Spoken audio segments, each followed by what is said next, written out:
Je voulais ouvrir la table ronde sur une question toute simple finalement, puisqu'on parle du problème du risque pris par l'investisseur.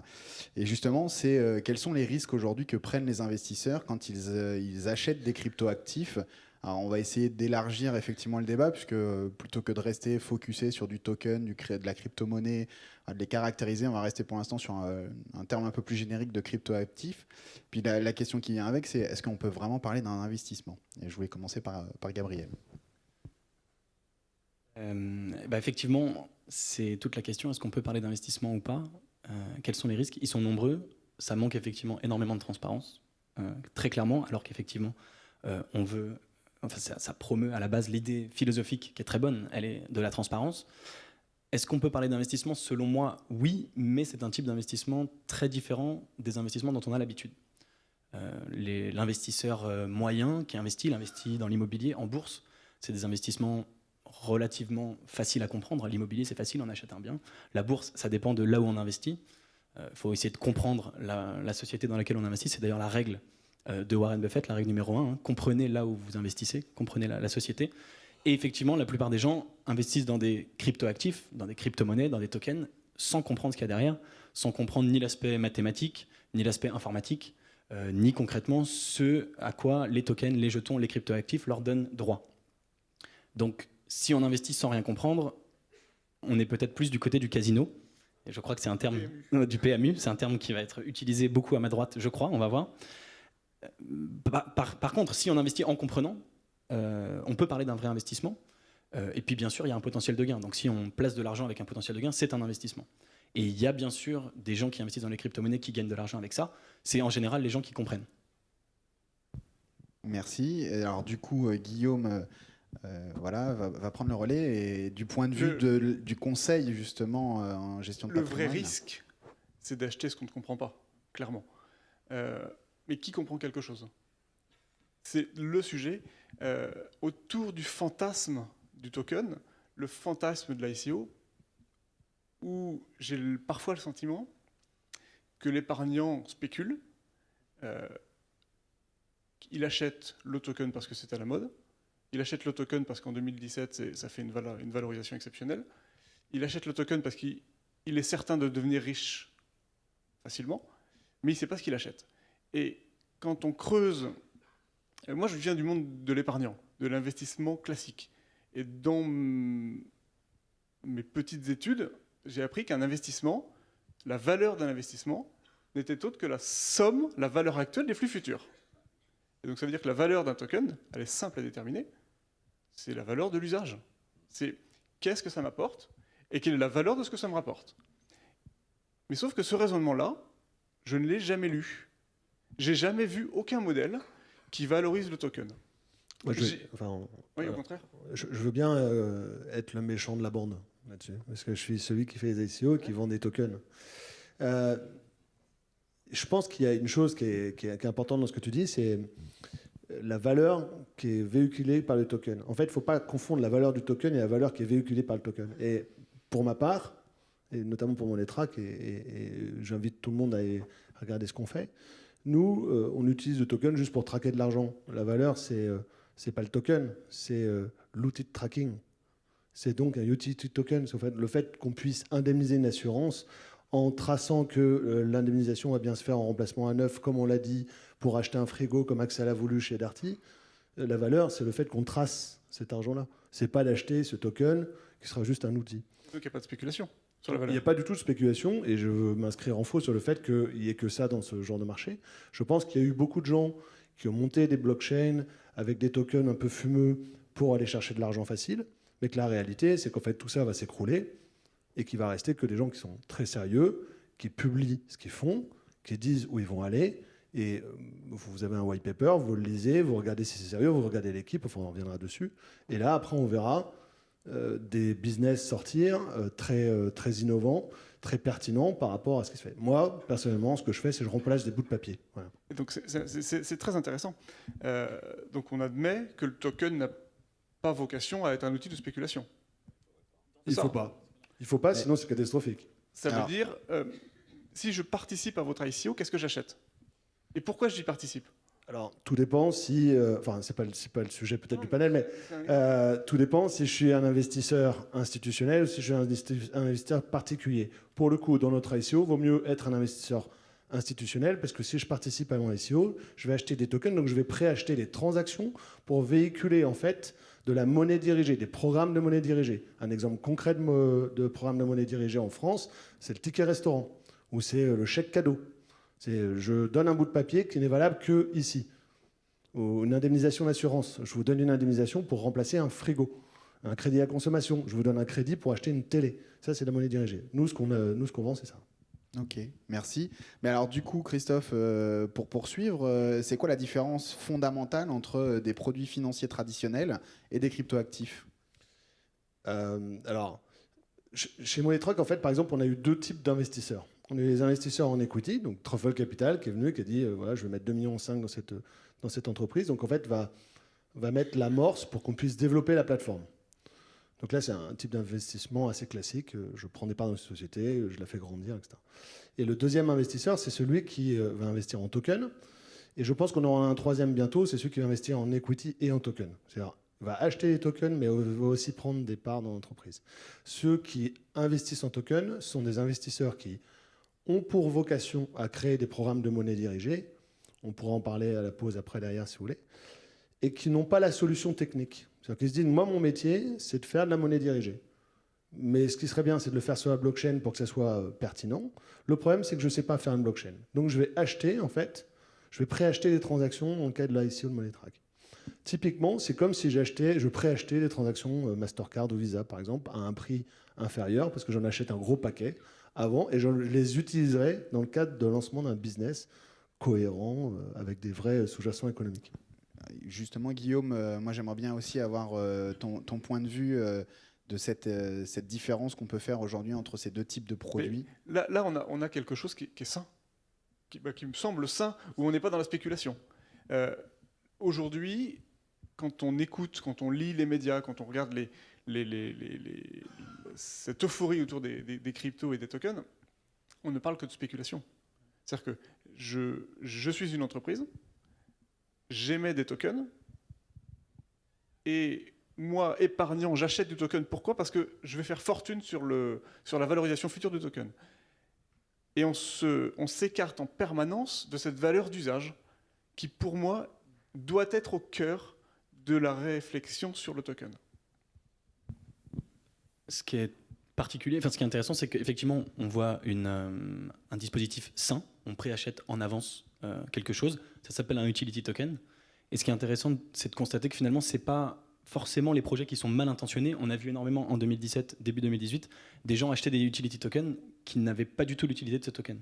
C'est-à-dire des investisseurs particuliers qui se sont dit « je vais acheter ce token pour préacheter des tickets restaurants et des trucs d'assurance voilà, ou des livres », mais qui n'ont aucunement l'intention de l'utiliser réellement. Ils veulent effectivement juste spéculer. Et donc, il n'y aura pas d'utilisation. Ces gens-là, ils vont le garder jusqu'à ce que... Et donc, le prix va s'écrouler. Voilà. Mais c'est la faute du marché qui a été trop greedy, plus que des boîtes qui étaient malhonnêtes, a priori. Ok, je vous remercie pour ce point particulier sur effectivement cette différence qui peuvent exister. Moi, j'aimerais demander du coup aux experts du droit aujourd'hui quel est l'état de la réglementation du point de vue déjà des émetteurs de cryptoactifs et puis derrière du point de vue des investisseurs, de ceux qui achètent des cryptoactifs. Thibaut ? Oui, Franck l'a déjà dit, Franck Guyader l'a déjà résumé la situation. C'est soit le token représente un titre financier qui est réglementé au niveau européen, transposé en France, soit le token représente un investissement qui peut être capturé par une réglementation nationale, par exemple régime des biens divers en France. Dans ce cas-là, il y aura une réglementation qui s'appliquera. Mais comme on l'a déjà dit à plusieurs reprises, dans la plupart des ICO, en tout cas jusqu'à présent, les choses vont évoluer et vont changer dans un futur proche. Mais jusqu'à présent, la plupart de ces ICO proposaient des tokens qui étaient des tokens d'usage et qui étaient comme des bons d'achat ou juridiquement pas différents de vendre des bananes. Donc quand vous vendez des bananes, il n'y a pas de réglementation financière, etc. qui s'applique. Donc il n'y a pas de protection réellement de l'acheteur et il n'y a pas vraiment de contraintes. Il n'y a même pas de KYC, de réglementation anti-blanchiment qui s'applique quand on vend des bananes. Alors que c'est choquant d'un point de vue de la protection de l'acheteur qu'il n'y ait pas un régime anti-blanchiment qui s'applique. Raison pour laquelle il y a eu d'abord une pression ou une autorégulation ou une co-régulation, peu importe comment on l'appelle, pour qu'au moins les émetteurs d'ICO se soumettent à un minimum de contrôle de l'identité des acheteurs. Donc un commencement de KYC AML, comme on dit en bon français. Et c'est la raison pour laquelle la France, comme quelques autres pays, mais c'est vrai que la France, en tout cas dans les grands pays européens, a pris le lead, la France a décidé d'adopter une réglementation qui a un peu des parfums, juste un parfum de réglementation financière, mais qui se veut quand même adaptée et pas trop contraignante, raison pour laquelle aussi on a choisi un régime optionnel sur les ICO et pas obligatoire. C'est pour ça qu'il a fallu venir avec une nouvelle réglementation, parce que quand on vend des bananes, on n'est pas soumis aux droits financiers. Donc ça, c'est la situation actuelle. Mais ce que je voudrais aussi rajouter brièvement, et c'est par souci de clarté, c'est qu'aujourd'hui, et là c'est moi qui veux mettre un peu un pavé dans la mare, c'est qu'aujourd'hui, cette crypto-économie qui a grossi très vite et qui est en train quand même maintenant un peu de se dégonfler, et pourquoi elle se dégonfle, c'est assez naturel, c'était assez prévisible, c'est une économie de bons d'achat. C'est la plupart des ICO, ce sont des ventes de bons d'achat. C'est exactement comme si il y avait un marché secondaire des miles et que les miles créaient une énorme bulle financière. Il se fait qu'il existe un marché secondaire des miles depuis des années. Ça n'a jamais créé la bulle que nous connaissons aujourd'hui. Donc les ICO, c'est une économie de bons d'achat. Et quand on voit la plupart des ICO, c'est assez malsain de promettre un retour sur investissement quand on vend des bons d'achat. C'est très malsain. Et c'est la raison pour laquelle tout ça se dégonfle. Et c'est la raison pour laquelle maintenant les investisseurs sont de plus en plus exigeants sur soit la pertinence du token. Alors pour résumer, un token, il va être pertinent. Un token utilitaire va être pertinent principalement dans deux cas. C'est soit parce qu'il est ce qu'on appelle un coin natif d'une nouvelle blockchain.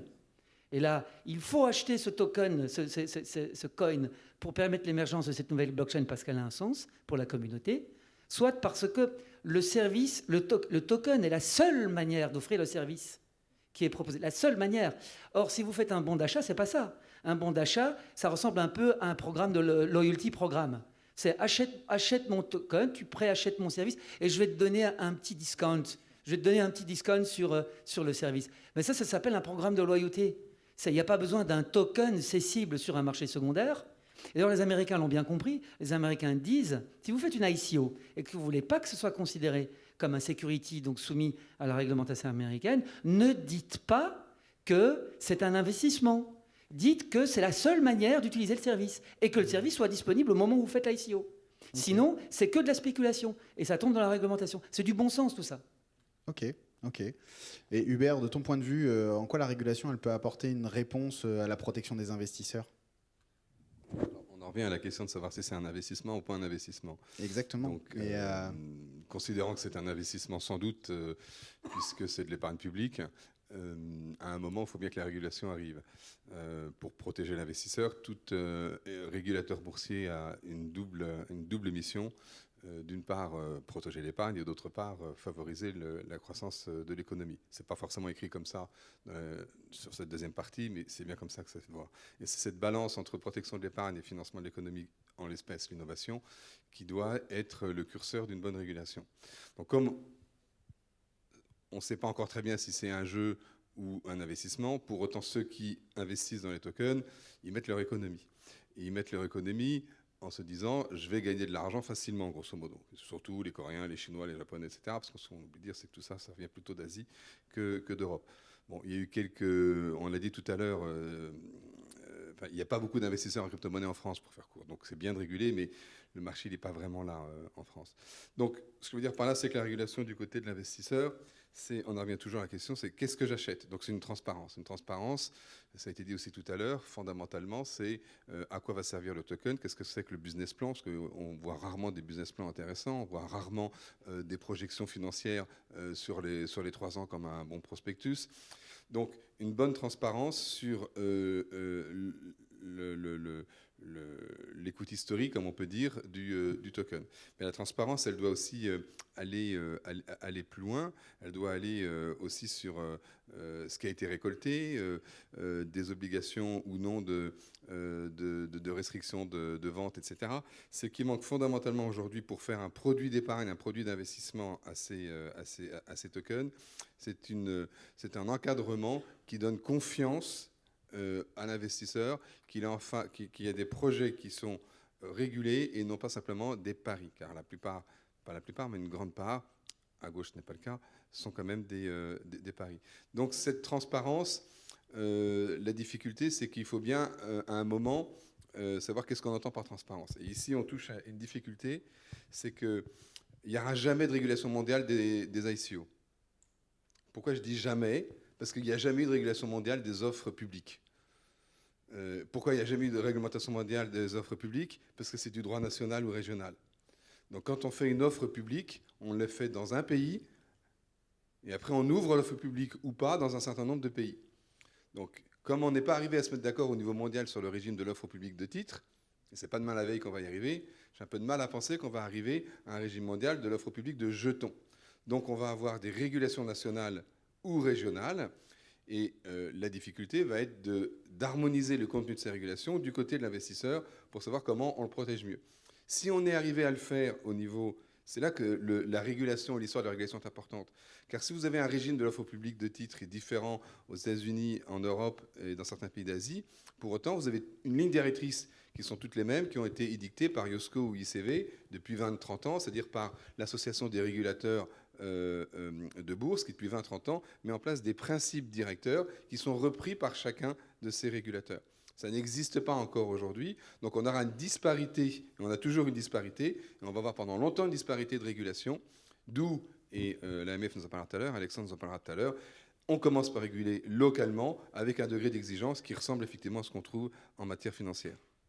Je crois que Christophe, tu voulais rajouter quelque chose ? Je voulais dire que lorsqu'on se lance dans une ICO, moi quand j'ai lancé ICO, en fait, je me retrouve dans un marché mondial. C'est-à-dire qu'en fait, je me retrouve à vendre mes tokens à l'ensemble du monde. Donc évidemment, comme je suis dans un marché mondial et qu'il y a eu quand même à l'international, et en tout cas beaucoup en Asie, beaucoup de scams, donc d'arnaques qui ont été faites sur les ICO où les gens essayaient de l'enlever de l'argent facile, il faut essayer de sortir justement de ce cadre-là et se démarquer.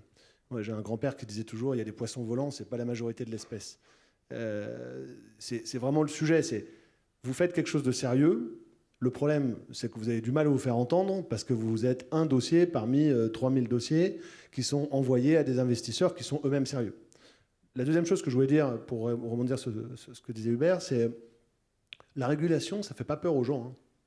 Moi, je suis allé faire des roadshows en Asie. Ils posent des questions de type ok, d'accord, en France, est-ce que vous êtes régulé ? Qu'est-ce qui se passe si on investit les actions en France ? Comment c'est taxé ? Qu'est-ce qu'il faut faire avec ça, etc. Et quand vous leur expliquez les travaux qui ont été faits à l'AMF, les projets de loi Pacte, etc., ils sont plutôt positifs par rapport à ça. Un investisseur institutionnel préfère investir dans un pays régulé qu'un pays qui ne l'est pas. Ça le rassure un peu plus et c'est où il met les pieds. Et puis la dernière chose, c'est que vous pouvez très bien faire une ICO, je veux dire, sans régulation, tout ce qu'on a fait nous, au départ il n'y avait pas, tout en appliquant à vous-même vos propres règles de régulation. Nous, on avait un ADN de VC, donc globalement, on a fait comme une IPO. On a fait un white paper qui pourrait ressembler à un prospectus, avec un budget, avec des règles de KYC, avec des avocats qui nous conseillent sur la façon dont on va onboarder les investisseurs, sur les contrats, etc. Et à la fin, quand vous avez un projet sérieux, bah vous achetez quelque chose de sérieux, les gens le comprennent. La difficulté, c'est que pour qu'ils le comprennent, il faut que vous arriviez à ces gens-là. Et il y a 3000 dossiers qui font la queue devant vous.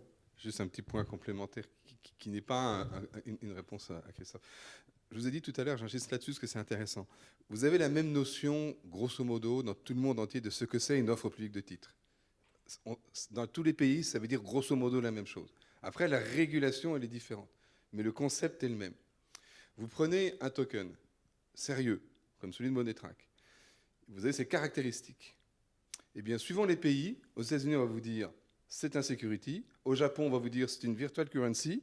À Malte, on va vous dire c'est c'est un truc qui ressemble plutôt à un asset currency, et puis, etc., etc. Ce que je veux dire par là, c'est que l'absence aujourd'hui de régulation spécifique à ce que c'est qu'un token conduit les régulations nationales soit à interdire comme la Chine, soit à tomber dans des régulations déjà existantes. Mais ce qui est très intéressant, alors ça fait le bonheur des avocats, bien évidemment, c'est dire votre même instrument, token, il va être qualifié très différemment suivant un pays ou un autre, et donc les règles de protection ne sont pas les mêmes, et les règles de distribution ne sont pas les mêmes. Et c'est là toute la complexité, parce que une ICO, c'est par nature mondiale, mais selon que vous êtes qualifié de security, de virtual currency, d'asset currency ou ce que vous voulez, les conditions de transparence, c'est là que je voulais en venir, et donc de distribution ne sont pas les mêmes. Merci, merci. Mais alors, il y a un point particulier, là, on parle de la régulation, on est très orienté quand même sur la régulation des opérations, mais en même temps, on a envie, je le comprends aujourd'hui dans la régulation telle qu'elle se montre, de protéger l'investisseur. Pourquoi est-ce qu'on veut le protéger, cet investisseur? Est-ce qu'il est si naïf que ça dans sa capacité à discerner là où il met son argent? Guillaume, j'aurais voulu ton point de vue là-dessus. Est-ce que l'investisseur est naïf? Oui. Mais c'est... Tout à l'heure, la question, c'était est-ce qu'on parle d'investisseurs? Moi, la deuxième question, c'est pourquoi est-ce qu'on parle de levée de fonds? Et c'est toute cette conversation qu'on a là, on parle d'investisseurs, mais pourquoi aller chercher des investisseurs pour le produit en Asie?